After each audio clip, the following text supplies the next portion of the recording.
Mató a su hija. No maté a mi hija.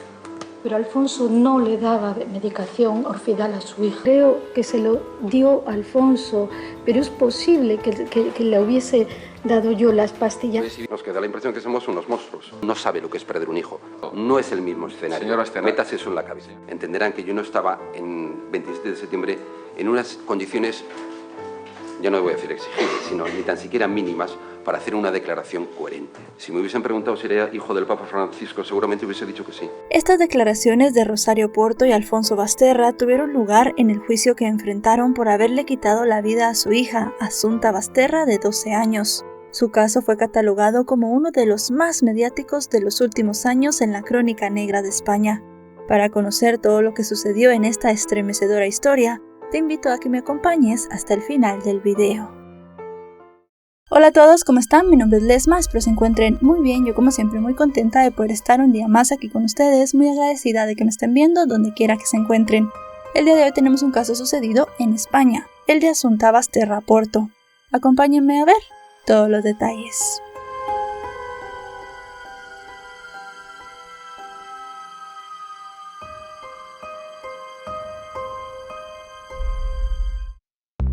Asunta Basterra Porto, nacida bajo el nombre de Yong Fang, llegó al mundo el 30 de septiembre del año 2000, en la ciudad de Yongzhou, en la provincia de Hunan, en China. Se desconoce quiénes fueron sus padres biológicos, pues al nacer fue abandonada en un orfanato, donde pasó los primeros meses de su vida. Cuando tenía 9 meses, su destino pareció mejorar, pues un matrimonio español eligió adoptarla. Se trataba de Rosario Porto Ortega y Alfonso Basterra, quienes viajaron a China para buscar a su hija, a quien llamaron Asunta. Rosario nació en 1969 y era la única hija de Francisco Porto, un conocido abogado de Santiago de Compostela en La Coruña, España, y de María del Socorro Ortega, una profesora de Historia del Arte en la universidad de esa localidad. La vida de Rosario se desarrolló siempre en ambientes burgueses de Santiago. Fue a los mejores colegios y terminó su escuela secundaria en la escuela Yago de Oxford en Gran Bretaña.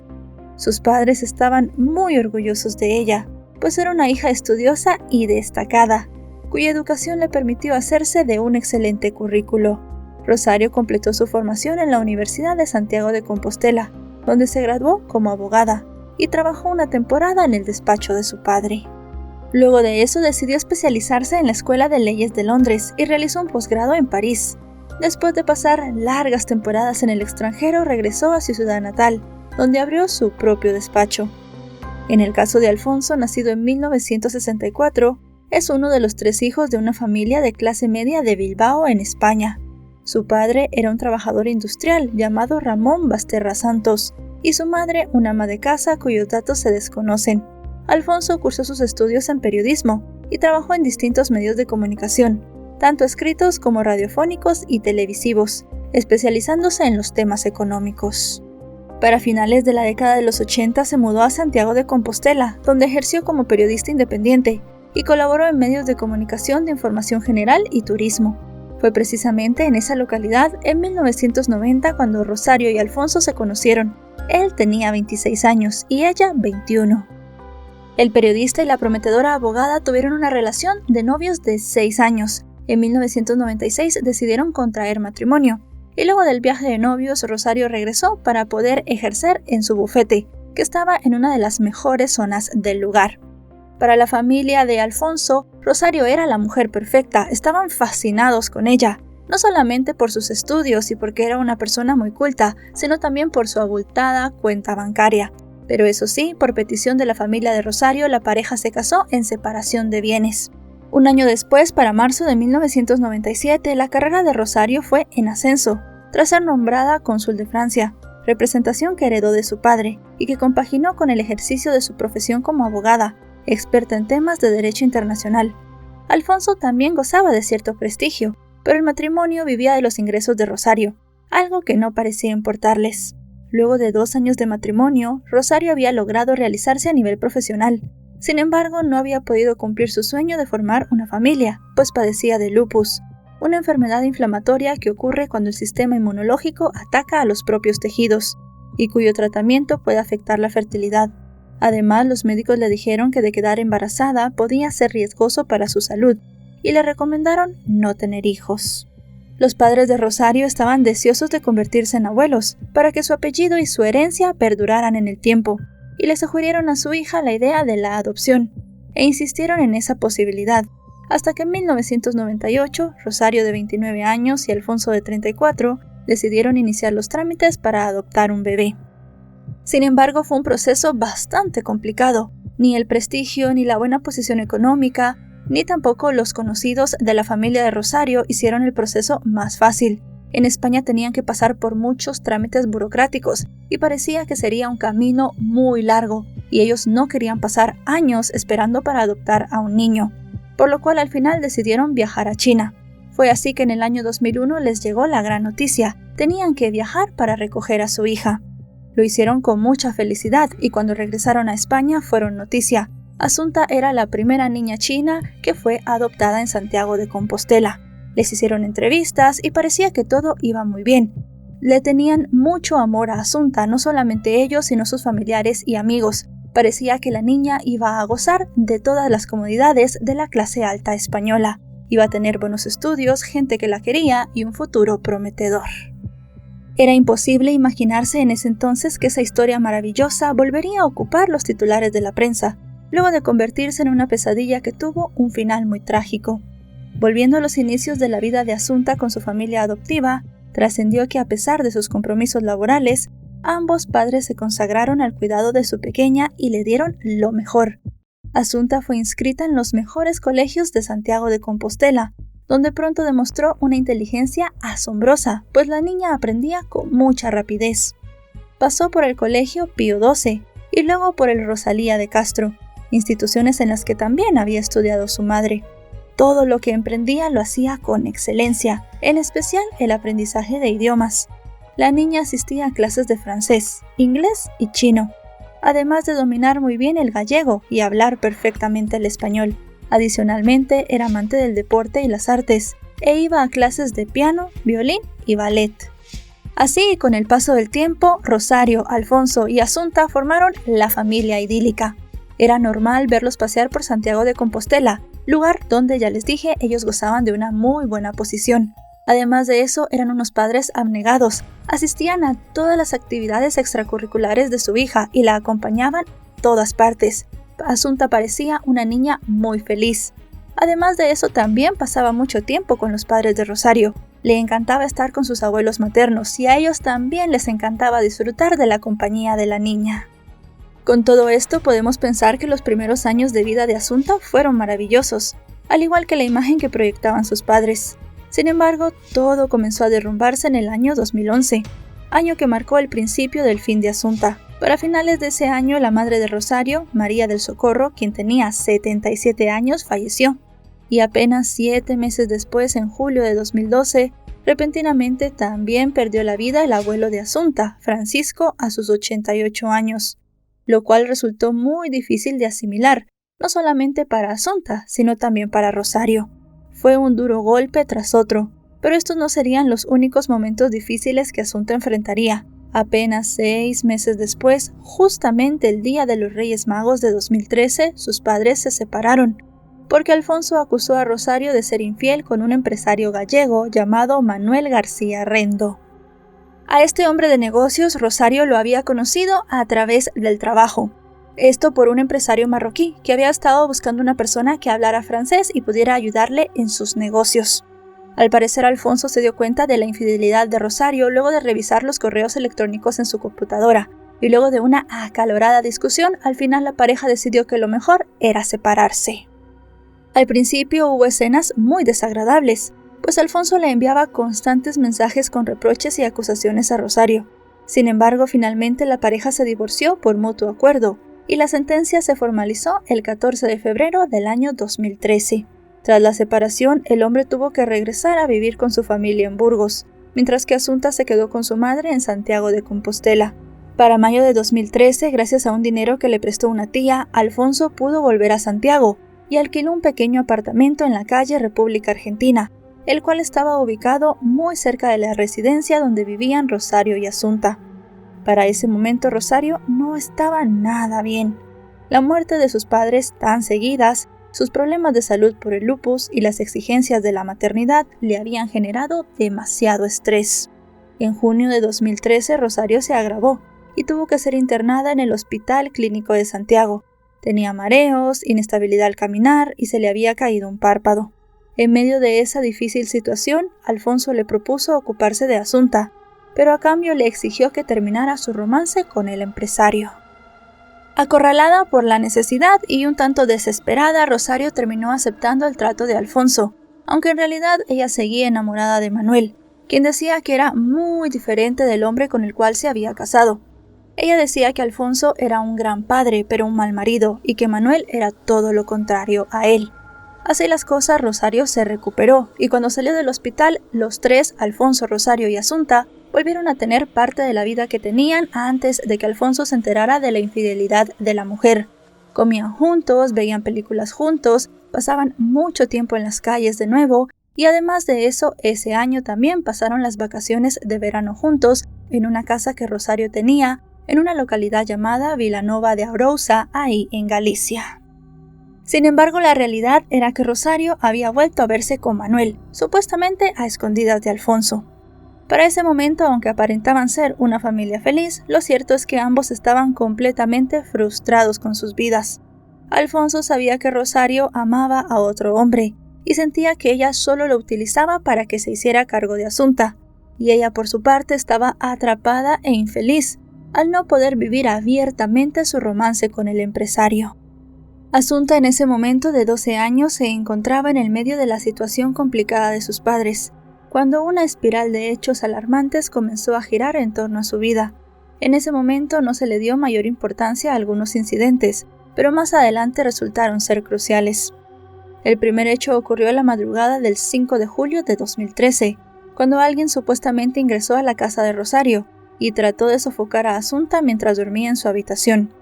Según la versión de Rosario esa noche, en un descuido de Assunta, las llaves quedaron pegadas en la puerta, y mientras dormían la mujer escuchó ruidos, se levantó y acudió a la habitación de su hija, donde dijo haber visto a un hombre fornido y de baja estatura, con unos guantes de látex que tenía las manos alrededor del cuello de la pequeña. Continuando con su relato, Rosario dijo que en el momento en el que vio al intruso le dio un empujón y así pudo salvar a su hija. Luego de esto, Assunta estaba muy asustada y Rosario decidió no ir a denunciar. Esto realmente despertó muchas sospechas más adelante y también despertó muchas versiones de las personas que habían escuchado este relato. Para muchos, Rosario había mentido y esa noche no había pasado nada, y para otros había sido un intento de la mujer de quitarle la vida a su hija, y le había dicho que había entrado un hombre porque tal vez la niña no había visto en la oscuridad o no se había percatado bien de lo que estaba sucediendo. Sea como sea, con el susto Assunta al día siguiente le contó a una de sus amiguitas todo lo que había pasado en la noche. Esta niña a su vez le contó a su madre, y la madre de la compañera llamó a Rosario para preguntarle qué había pasado y si estaban bien.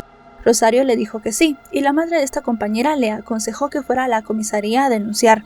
Rosario en un primer momento no quería, porque decía que no quería que su hija pasara por todo el tormento de hacer una denuncia. Eso sí, según se dice en algunas fuentes, Rosario fue hasta la comisaría de Santiago, pero al final no denunció, aunque a algunas personas les había dicho que sí lo había hecho. Días más tarde, Assunta acudió a clases de música como solía hacerlo, pero en ese momento lucía somnolienta y también mareada. Casi 2 semanas después, el 22 de julio, ocurrió una situación muy parecida.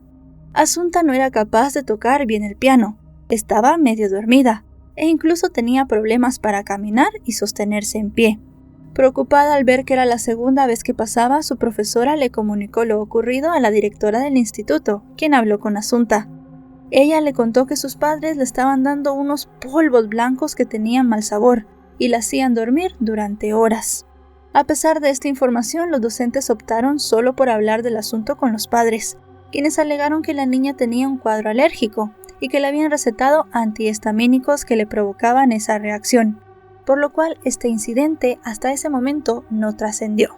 Para agosto de ese mismo año, Rosario volvió a sufrir un cuadro depresivo acompañado de ansiedad, por lo que de nuevo Alfonso se ofreció a cuidarla. Assunta pasó ese mes alejada de sus padres. Inicialmente se quedó con su madrina en Vilanova hasta el 22 de agosto.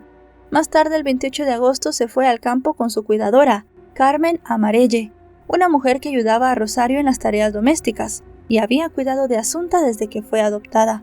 Durante su ausencia, sus padres la llamaban a diario, pero en ninguna ocasión la visitaron. En esos días, alejada de sus padres, Asunta parecía feliz y sin preocupaciones, pero cuando volvió a vivir con ellos, de nuevo comenzó a sentirse adormecida, somnolienta y mareada, razón por la cual no asistió a clases en varios días. Sus padres justificaron esta falta con el supuesto cuadro de alergia que ella tenía, pero realmente había cosas escondidas en la casa de la familia. El 20 de septiembre, Asunta se quedó sola en casa. Su madre Rosario se había escapado a Pontevedra para estar con su amante.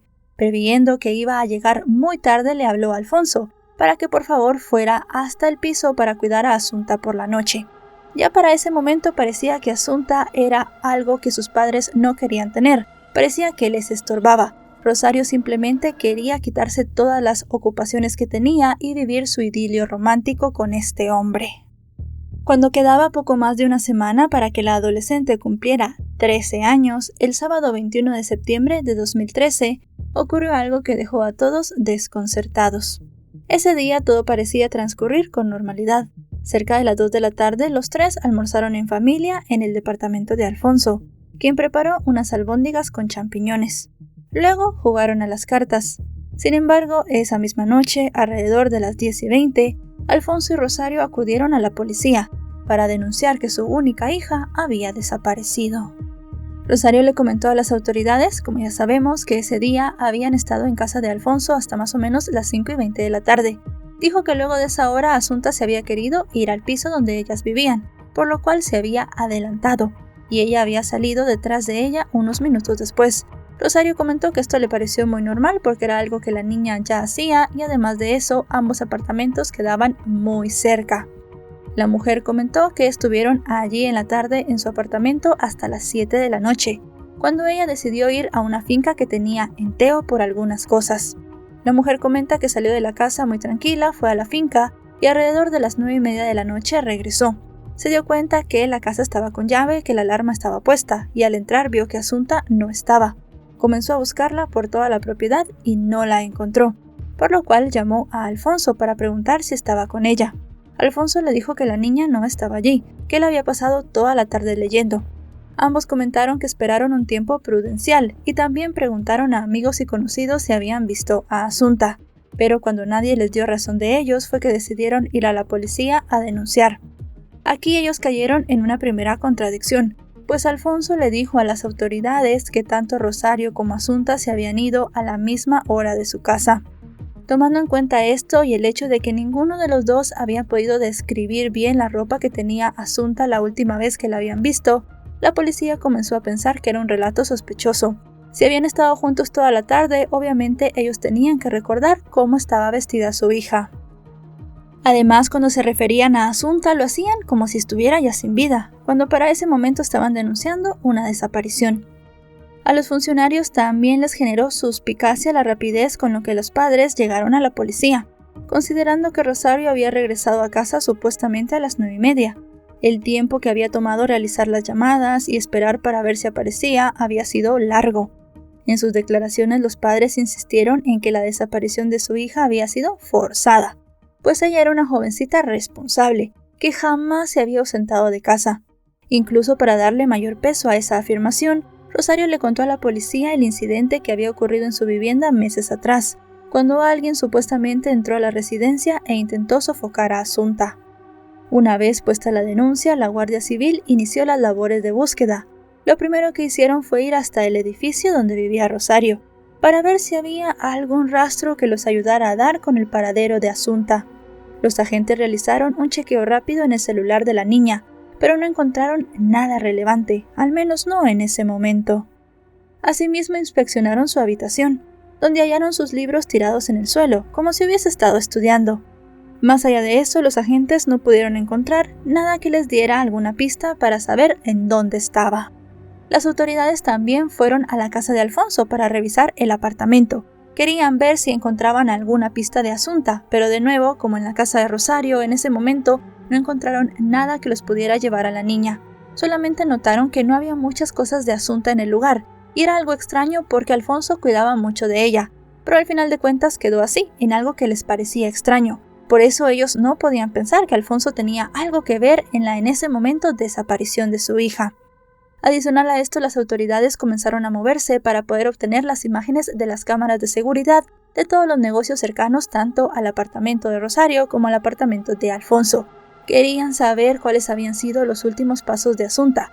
Querían tener todo registrado y ver si tal vez en alguna de esas cámaras se podía ver a la niña con alguna persona que tal vez se la hubiese llevado.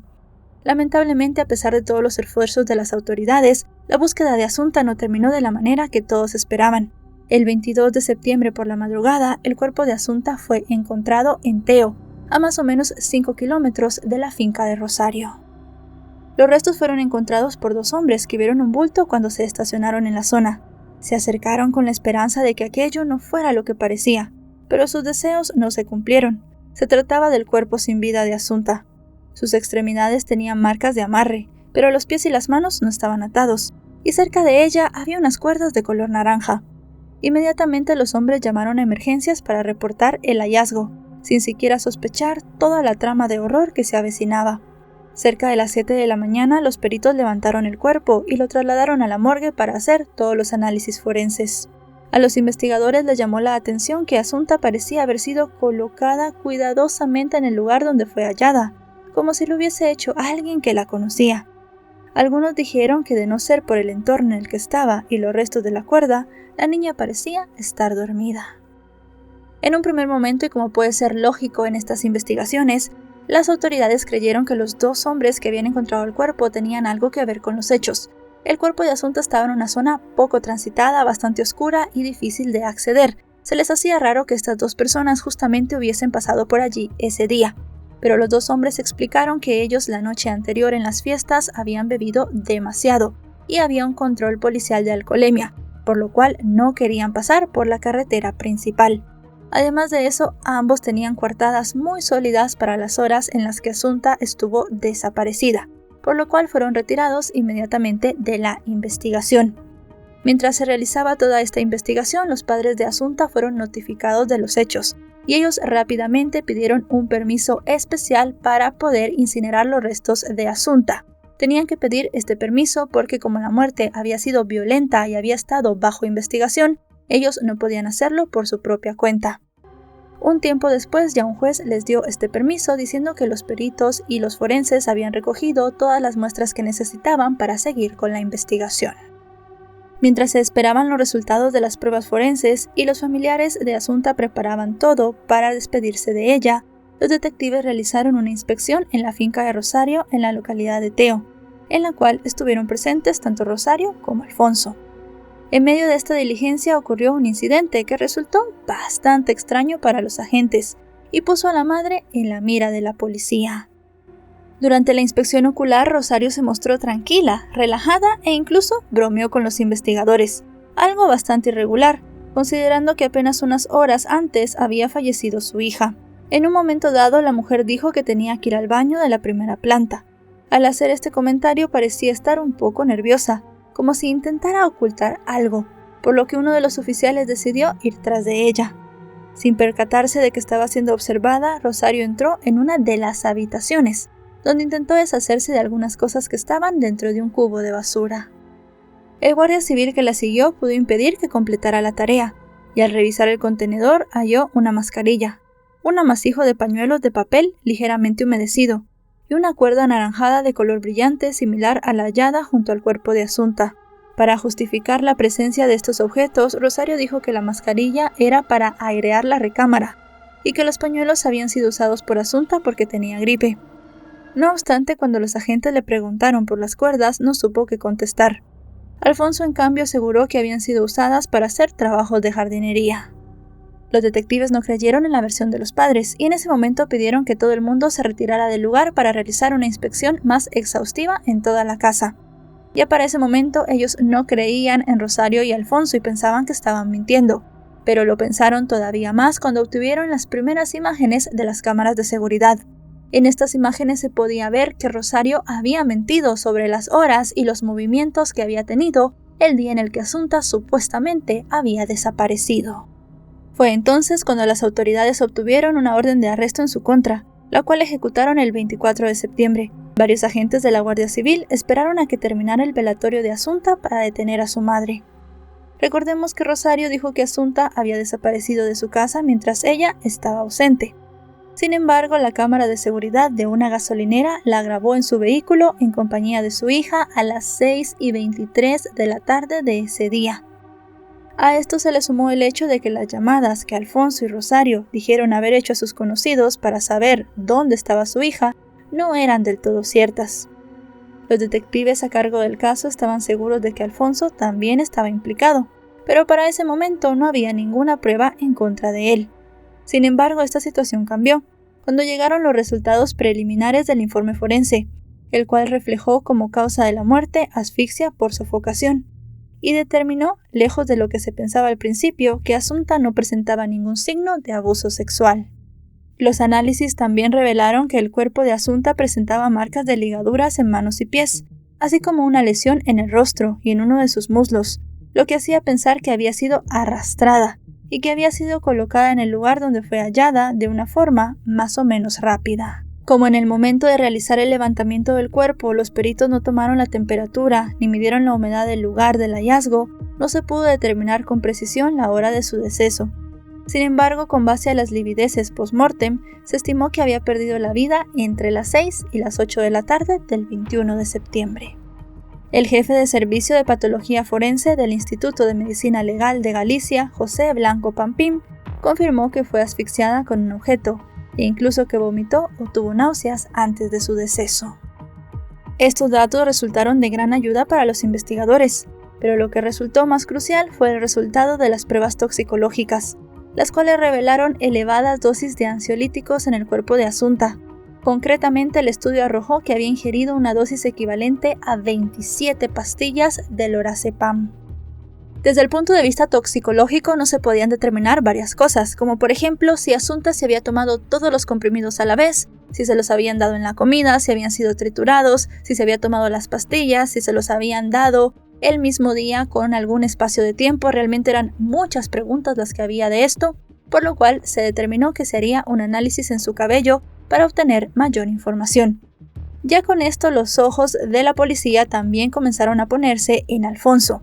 Alfonso era el encargado de comprarle esta medicación a Rosario porque ella la tenía prescrita por un médico.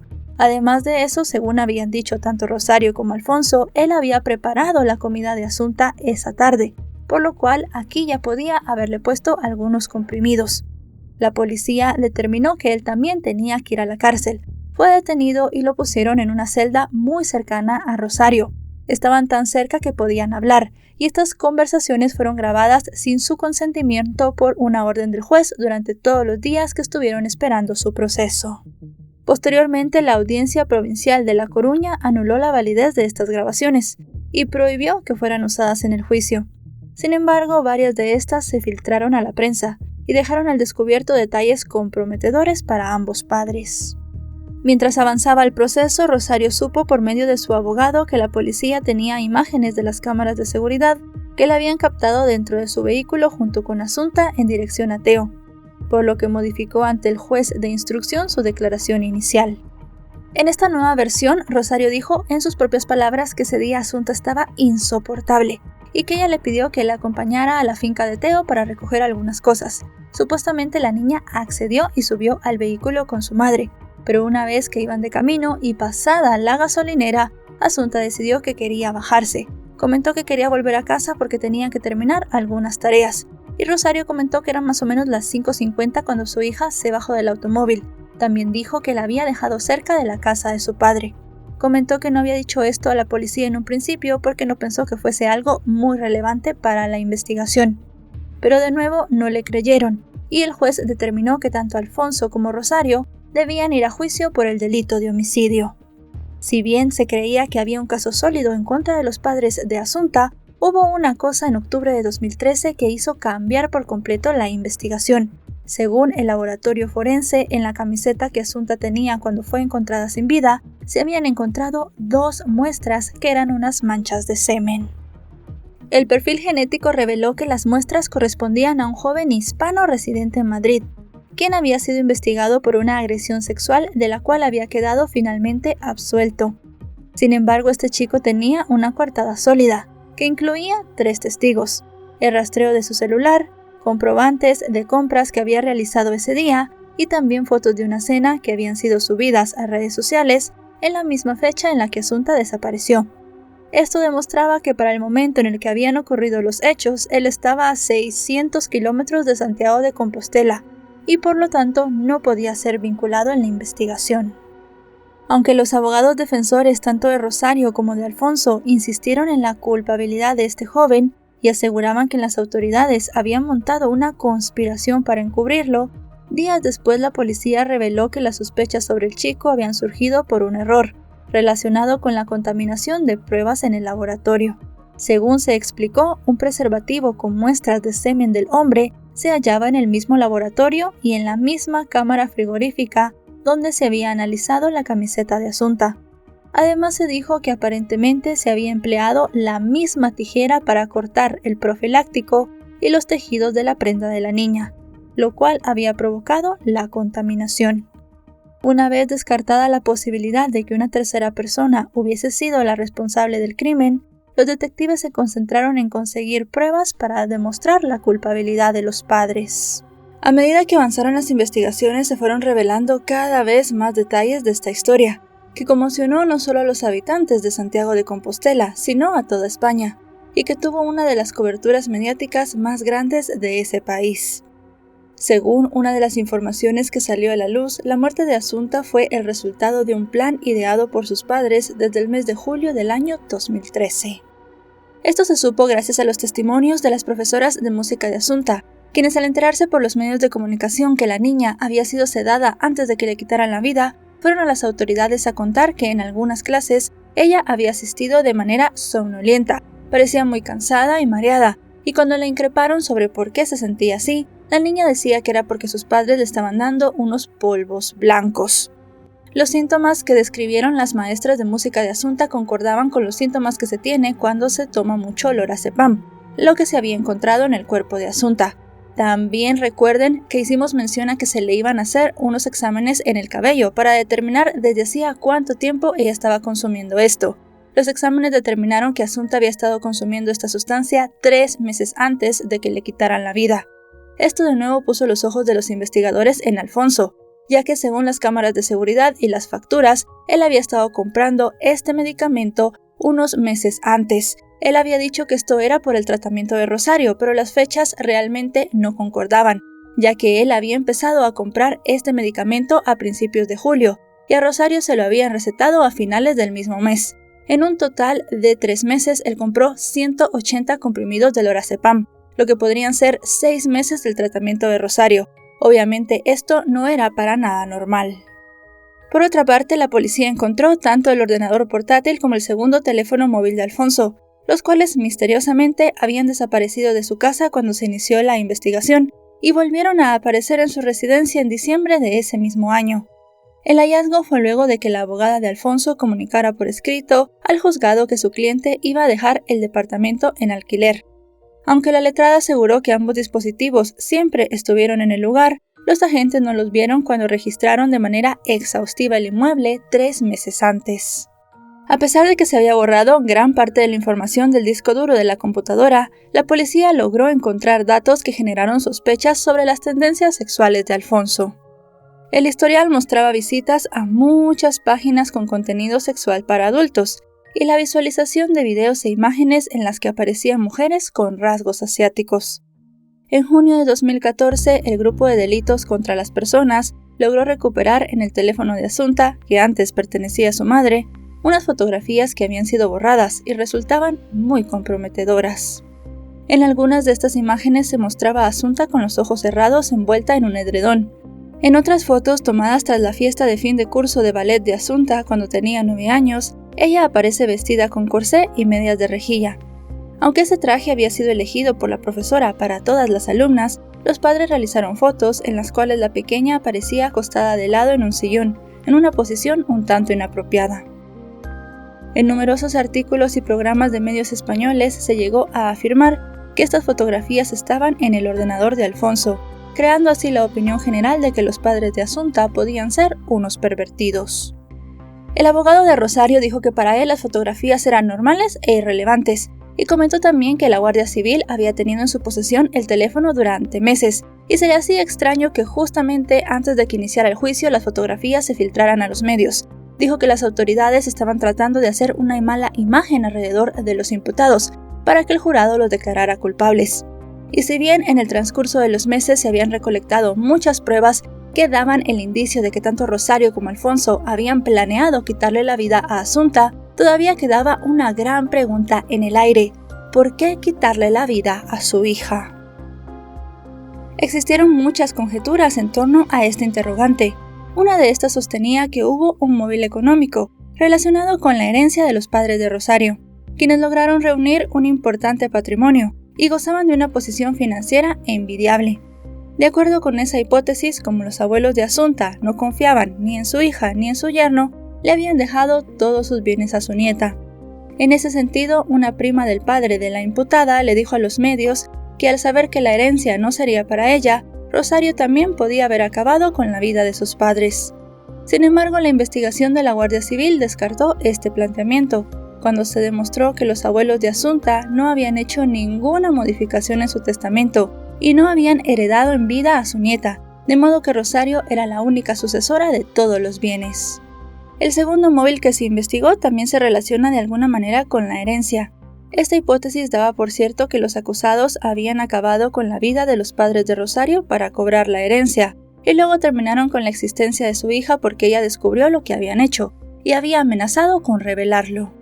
Las muertes demasiado seguidas de los padres de Rosario hicieron que se barajara esta posibilidad, ya que si bien los dos tenían una edad muy avanzada, gozaban de buena salud, no habían tenido enfermedades ni se les había visto mal los meses antes de su muerte. Además de esto, también se hablaba de que Rosario se apresuró a incinerar ambos cuerpos, tal y como lo había hecho con Assunta. Se dijo que esto había pasado porque tanto Rosario como Alfonso habían estado gastando tanto dinero que ya no podían mantener el altísimo nivel de vida que llevaban, y que en una ocasión el padre de Rosario también dijo que quería dejarle todo a su nieta. Otro factor que avivó esta idea fue el contenido de un cuento escrito por Assunta antes de morir. El texto rescatado de su blog personal, pocos días después de los hechos, hablaba de una pareja que había sido víctima de un crimen, cuyas almas vagaban por distintos parques de Santiago, Belvis y la Alameda, y que no podían reencontrarse. Para algunos, la pareja de la historia era una referencia a sus abuelos. Con base a sus pesquisas, la policía descartó que Rosario hubiese provocado la muerte de sus padres, porque ambos habían fallecido por causas naturales, y sus certificados de defunción se firmaron sin problemas, pues no hubo razones para sospechar de una acción delictiva. Otro posible móvil que señalaba directamente a Rosario fue planteado por el padre de Alfonso. Durante una entrevista a un medio de televisión, el hombre advirtió que su nuera le había quitado la vida a Assunta porque era una niña muy inteligente, y probablemente se había enterado de que su madre tenía un amante, entre otros detalles de esa relación. La inestabilidad psicológica de Rosario, con frecuentes episodios de estrés y ansiedad, también surgió como posible causa del crimen. Poco después de la muerte de Assunta, un especialista que atendió a Rosario en el centro psiquiátrico donde estuvo internada en junio de 2013, aseguró en un programa de televisión conducido por la presentadora Ana Rosa Quintana que la mujer estaba muy agobiada y que algunas de las frases que dijo aquel día mostraban un desinterés por seguir cuidando de su hija. Frente a esto, los investigadores llegaron a plantearse que los padres comenzaron a darle el fármaco a la niña con intención de realizar esas imágenes. Para 2015, en fechas cercanas al inicio del juicio, las autoridades habían logrado reunir al menos 7 pruebas en contra de Rosario y Alfonso.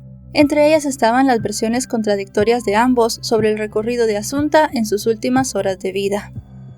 Los papeles recolectados del basurero de la casa también constituyeron un elemento probatorio muy importante, pues en ellos, como ya dijimos, se encontró ADN tanto de Assunta como de su madre, lo cual permitió que los investigadores concluyeran que Rosario los utilizó durante el crimen. Entre las pruebas también estaban los guantes hallados en el dormitorio donde presuntamente se había realizado el hecho, unas alfombras del automóvil Mercedes de Rosario en las que se supone fue trasladado el cuerpo, y que los investigadores creyeron habían sido desechadas por estar manchadas con fluidos de Assunta. La evidencia también incluía los trozos de cuerda hallados junto al cuerpo y presuntamente usados para atar a Assunta en vida, los cuales coincidían con las encontradas en la casa de campo de Rosario. Los resultados de los análisis toxicológicos también aportaron información clave, que daba en cuenta la gran cantidad de ansiolítico que había en la sangre de Assunta y la presencia de rastros del medicamento en la ropa que usó Rosario el día de los hechos. Esto fue reforzado además por los testimonios de las profesoras de música de Assunta. Con toda la presión de la llegada del juicio, los problemas entre la pareja comenzaron a aflorar.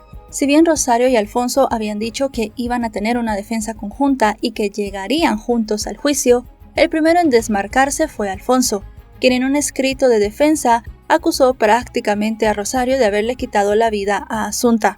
Todo esto provocó que los medios también pusieran muchísima más atención al caso, y todo el mundo estaba esperando que iniciara el juicio en contra de ellos dos.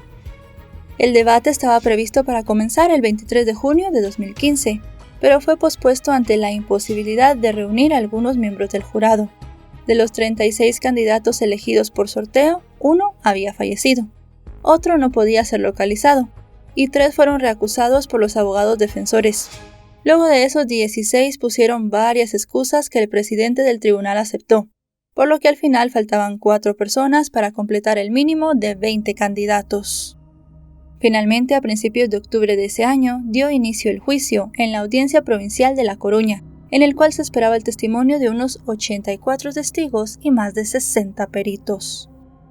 A lo largo de las 4 semanas que duró el proceso, decenas de medios de comunicación, algunos de ellos extranjeros, retransmitieron las circunstancias de la muerte de Assunta, así como sus últimos meses de vida. Además de eso, también se dieron a conocer todos los pormenores del debate. Según la versión de la Fiscalía, los acusados habían intoxicado en al menos 4 ocasiones a Assunta antes de quitarle la vida. También se dijo que habían utilizado las cuerdas que se habían encontrado en la casa para poderla atar estando con vida en el inmueble de Teo. Se dijo cuando se hizo la reconstrucción de los últimos meses de vida de Assunta que durante ese tiempo ellos habían estado tratando de ver qué dosis del ansiolítico le podían dar para poderle quitar la vida sin que la niña se resistiera. Además de eso, también se habló de la situación de Rosario. Se decía que ella era la persona más interesada en que Assunta ya estuviera sin vida, porque quería vivir su idilio romántico con su amante. También se dijo que todo el plan se había iniciado luego de que Rosario saliera de la primera clínica de hospitalización en la cual había estado por el episodio de estrés y ansiedad unos meses antes. Para la acusación popular, el crimen respondía a un plan premeditado, ejecutado de forma gradual, y que resultaba imposible sin la participación o al menos el consentimiento de ambos imputados. Durante el debate hablaron 2 psiquiatras sobre la salud mental de Rosario. El primero dijo que si bien el matrimonio había luchado por la custodia de Assunta cuando se dio todo el tema del divorcio, para ellos la niña ya se había convertido en un estorbo y no querían tener responsabilidades con ella. El segundo profesional de la salud, quien había tratado a Rosario en una de sus crisis, comentó que la madre le había confesado que su hija le estorbaba y que ya no quería tener nada que ver con ella. Este profesional de la salud comentó además que Rosario no era capaz de realizar las tareas más simples de la vida cotidiana, como por ejemplo renovar los documentos de su hija, y también comentó que la mujer ya no quería saber nada ni de las tareas domésticas ni tampoco de sus responsabilidades maternales. También se pudo escuchar el testimonio de la empleada de los Basterra, quien aseguró que durante los 12 años que ella trabajó con la familia, parecían ser ideales y felices.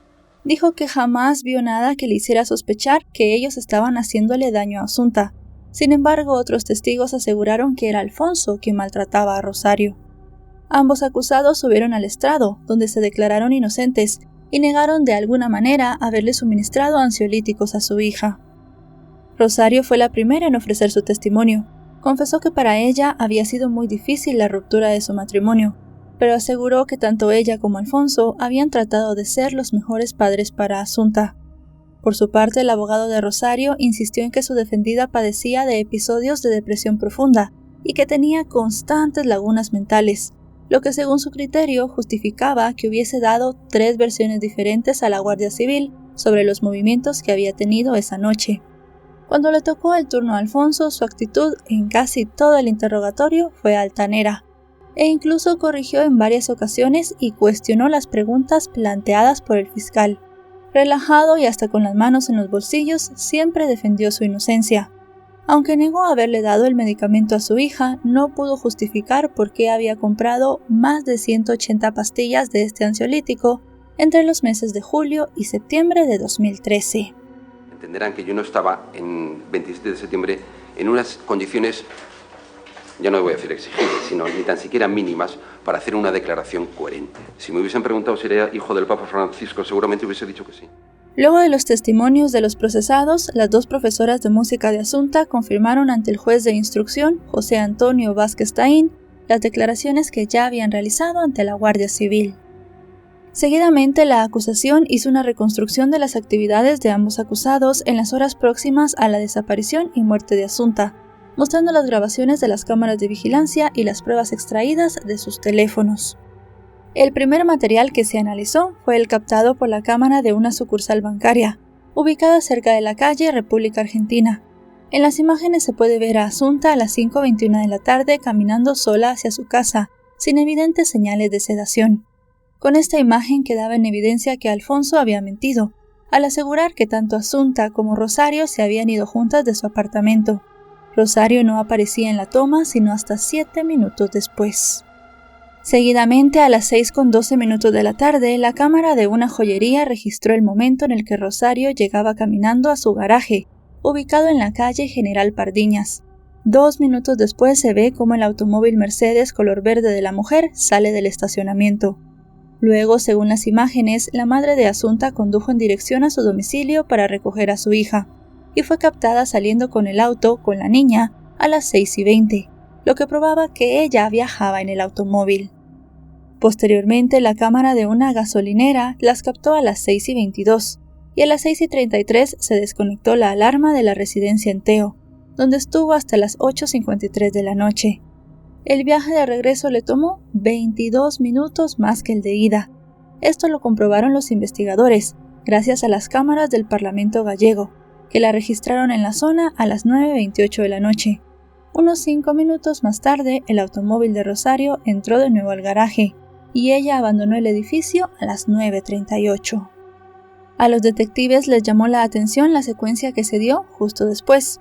Si a Rosario le había tomado entre 2 y 3 minutos recorrer el camino hasta su casa, y luego se dio cuenta que su hija no estaba, y en ese momento llamó a Alfonso para preguntarle por ella, resultaba precipitado que a las 9:44 el padre de Assunta estuviera en la calle pasando una y otra vez por delante de las cámaras de seguridad.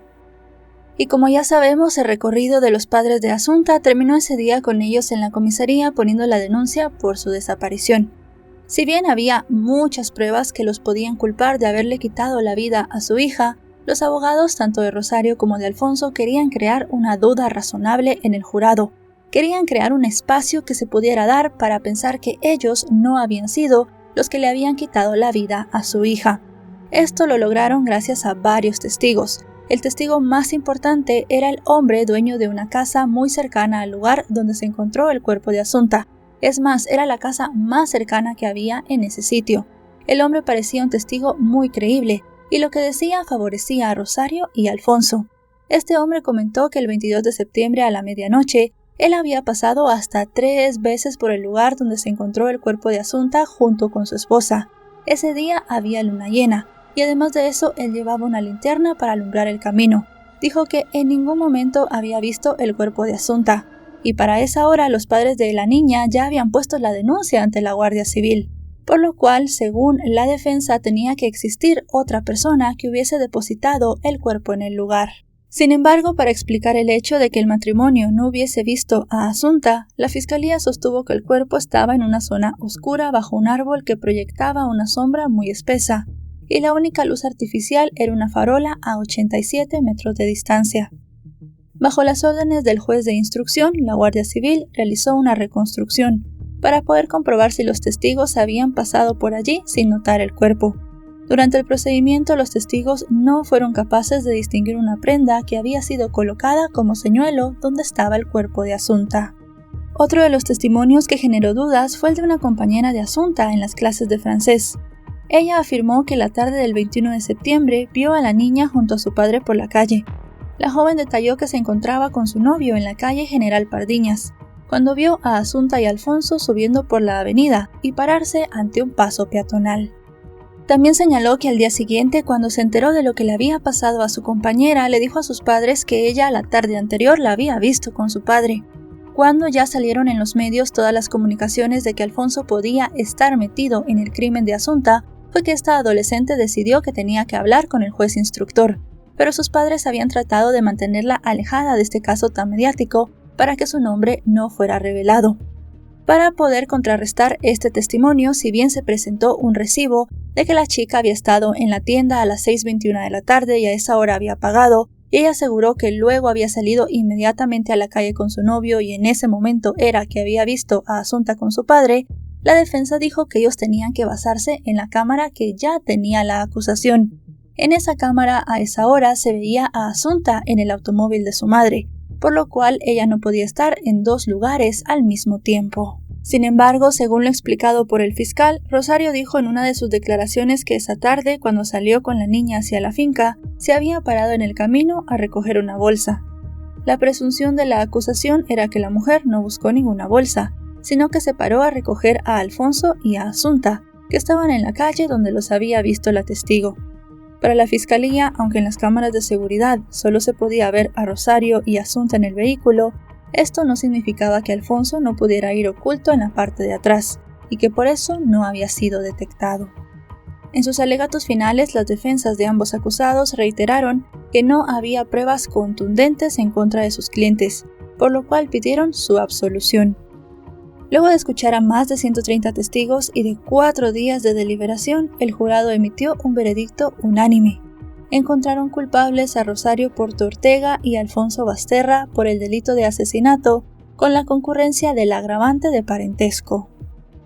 El panel concluyó que Rosario y Alfonso habían estado sedando a su hija durante meses hasta que llegó el día fatal, cuando durante la comida que tuvieron los tres juntos le dieron esa dosis tan alta del ansiolítico, para luego llevarla a la finca de Teo, quitarle la vida y abandonar su cuerpo en la carretera desolada. Por unanimidad, encuentra al acusado Rosario Porto Ortega culpable del hecho delictivo de haber dado muerte a Assunta Basterra Porto sin posibilidad de defenderse.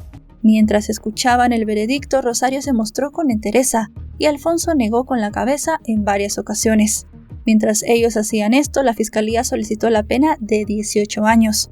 Mientras que la acusación particular, representada por la asociación Clara Campoamor, pidió la cantidad de 20 años de prisión para cada uno.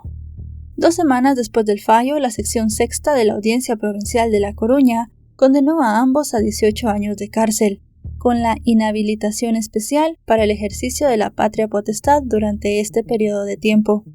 El abogado de Rosario, José Luis Gutiérrez Aranguren, consideró que el jurado no había sido imparcial, esto debido al bombardeo mediático, y dijo que presentaría un recurso de apelación ante el Tribunal Superior de Justicia de Galicia y el Tribunal Supremo.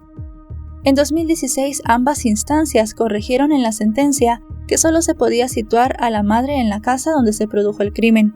Sin embargo, entendieron que el padre también era culpable del mismo delito, porque estaba claro que lo habían planeado juntos y en consecuencia se confirmaron ambas condenas. El resultado del proceso judicial no pudo espantar el fantasma de la duda con respecto a los motivos que habían tenido Rosario y Alfonso, quienes eran considerados dos personas formadas para cometer semejante monstruosidad, después de que habían luchado tanto por adoptar a su hija y de disputar su tenencia.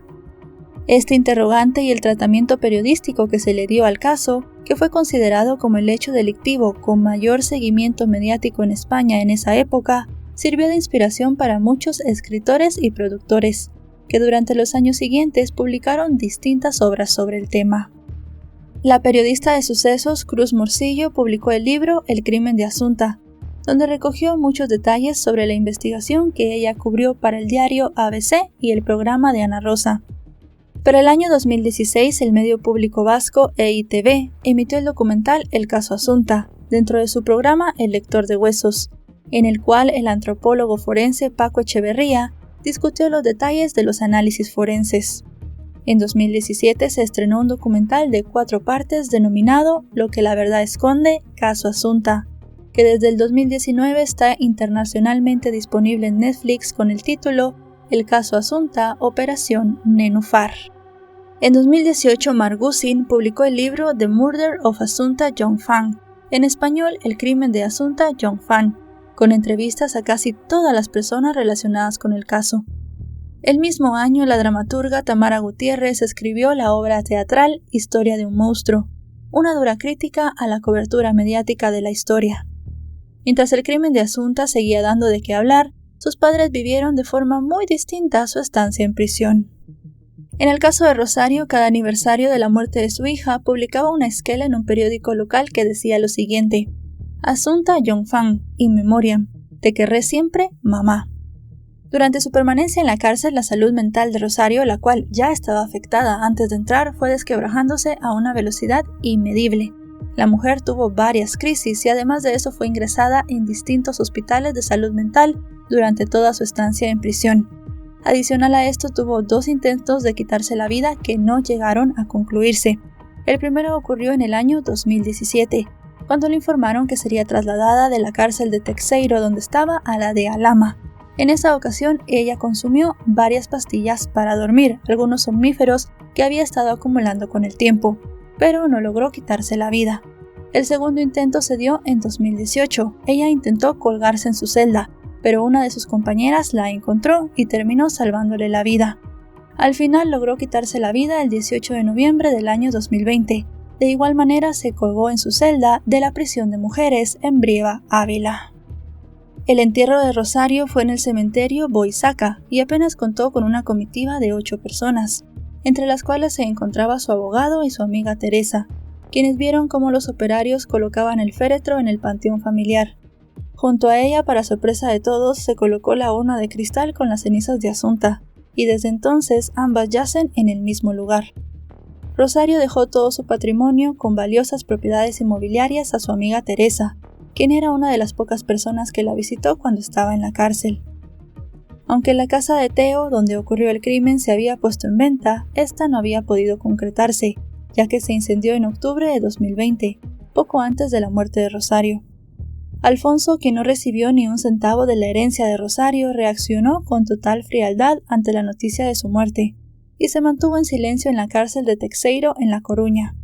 Aunque para ese momento se ocupaba del reparto de comida, un trabajo por el cual le pagaban, organizaba clubes de lectura, se encargaba de la biblioteca del centro penitenciario y no era considerado un preso conflictivo, no siempre fue así. Según algunas reseñas, durante sus primeros años de reclusión, protagonizó altercados con los funcionarios, e incluso tuvo que ser cambiado de módulo por pasar un objeto no permitido a un preso ruso de alta peligrosidad. Tras la muerte de Rosario pasó un periodo de aislamiento y bajo un protocolo para evitar que él también atentara contra su vida. Luego se mantuvo en bajo perfil y sin sanciones. El caso de Asunta generó un intenso debate público y mediático sobre la adopción, el sistema de protección a menores y las dinámicas familiares, además de cuestionar el funcionamiento de las instituciones implicadas en la protección de la niñez. A pesar de que ya han pasado más de 10 años, el interés del público por el caso no ha disminuido. En abril de 2024 se estrenó la miniserie de Netflix El caso Asunta, que capturó la atención de los espectadores, posicionándose rápidamente como la miniserie española más vista de la plataforma. Aunque hay 2 condenas y los años han transcurrido, sigue en el aire la pregunta de por qué Alfonso y Rosario le quitaron la vida a Asunta. Alfonso siempre se había mostrado como un buen padre, una persona que se dedicaba en cuerpo y alma a su hija, y Rosario, una mujer que según su abogado se quitó la vida porque no podía soportar estar condenada por un crimen que no había cometido. Al final ella se llevó ese secreto a la tumba. Por ahora Alfonso no ha dicho nada que ayude a dilucidar ese misterio. Él vive su día a día sin sobresaltos, entregado a la lectura y a la escritura. Se muestra colaborador y tranquilo, y cuenta con 35 recompensas, una especie de beneficio que concede la Comisión Disciplinaria de la cárcel, entre otras cosas, por buena conducta, y que puede canjear por comunicaciones orales con amigos o familiares. Su salida de prisión está prevista para el año 2030, pero en 2025, habiendo cumplido la mitad de su condena, podría empezar a disfrutar de algunos beneficios carcelarios, que hasta ahora le han sido negados. En una carta que escribió desde la cárcel en 2017, Alfonso dijo que al recuperar su libertad, nadie volvería a saber de él. En esa misiva afirmó que la única razón que tenía para vivir era volver a ser un hombre libre y reunirse con su hija. Además expresó que su verdadera condena no era la prisión, sino el no haber podido ayudar a Asunta cuando más lo necesitó. Asunta o Yongfang, como se le llamó al nacer, tendría hoy casi 24 años. Lamentablemente en su corta existencia, a la niña le dieron la espalda a las personas que debían amarla y protegerla cuando llegó al mundo, y le quitaron la vida a aquellos que la adoptaron con la promesa de un futuro brillante. En la vía forestal de Teo existe un santuario, que se ha convertido en un recordatorio constante de la tragedia, y también en un homenaje a la vida de Asunta Basterra, una niña que tenía todo un futuro por delante, y que merecía, como todos los niños, hacer sus sueños realidad. Y bueno, chicos y chicas, hasta aquí el video de hoy. Un caso muy largo, muy impactante, que ha dado muchísimo de qué hablar y ha despertado demasiado el interés de todas las personas. Y creo que eso viene también de la pregunta que todavía está en el aire: ¿por qué los padres de Asunta decidieron quitarle la vida? Si bien existen muchas hipótesis, solo hay 3 personas que saben la verdad: Asunta, que fue la víctima de todo esto y evidentemente jamás pudo dar su versión; Rosario, que decidió también llevarse esa versión a la tumba; y Alfonso, que parece que se va a mantener en silencio. Al final, después de tantos años, seguimos hablando de esto y dándole vueltas a un asunto del cual seguramente jamás tendremos respuesta. Muchos de ustedes se enterarían del caso por la serie de Netflix. Recuerden que esta es una serie basada en hechos reales y hay cosas que se han ido cambiando. Lo van a poder comprobar tanto en este video como en otros videos o documentales que ustedes vean del caso. No es 100% fiel a lo que sucedió, pero sí que da muchos detalles y también se habla muchísimo de todas las hipótesis que se dieron durante la investigación. Ahora sí, no me queda nada más que decirles que me pueden seguir en mis redes sociales. Aparezco en estas como LesmaVR y subo allí también contenido todos los días. Ahora sí, nos vemos hasta otro caso. Adiós.